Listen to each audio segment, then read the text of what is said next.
I suppose the question that I would start with is the dominant theme that seems to be driving much of our geopolitical discussions these days is the shift in economic power from west to east.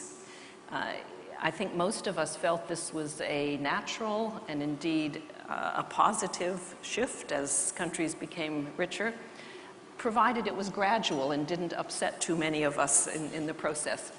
But now with the global financial crisis, many of the countries in Europe, in the United States, in North America, are perhaps facing a very long period of very low growth, while China and other countries in Asia continue to grow healthily. And I think this raises the question of how will the world look in a decade, and what challenges do you see, Mr. Lee Kuan Yew, for both East and West as this shift accelerates? The shift is inevitable because of the numbers of population. It doesn't mean that because China's GDP and India's GDP exceeds that of the US, that they are necessarily stronger. I mean, they've got more resources at their command. They can field larger armed forces, larger navies. But the fact remains that per capita, the US is still very far ahead, and in technology is also very far ahead. But if it happens too rapidly,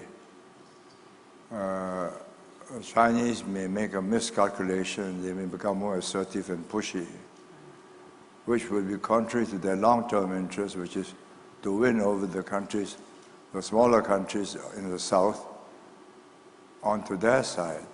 So they face a contradiction there. So the speed is a difficulty in your... Well, the speed is one of the factors which may make them more assertive than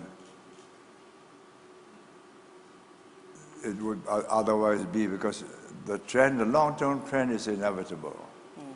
Sheer numbers. And they're going to catch up. And it'll go back to what it was 200 years ago when India and China together combined was about 50 to 60% of the world GDP. And this assertiveness in China, I think this is another area that I know the conference here has been exploring. There's a lot of nervousness about China's growing military spending and ambitions, especially on the naval side.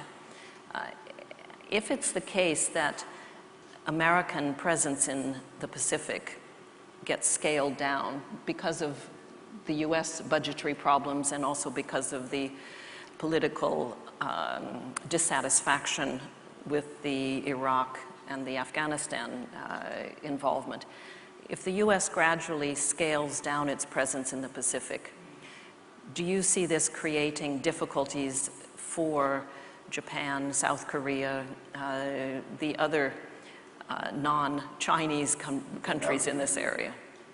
Inevitably, because all of them combined, Japan, South Korea, India, the whole of ASEAN can't balance China.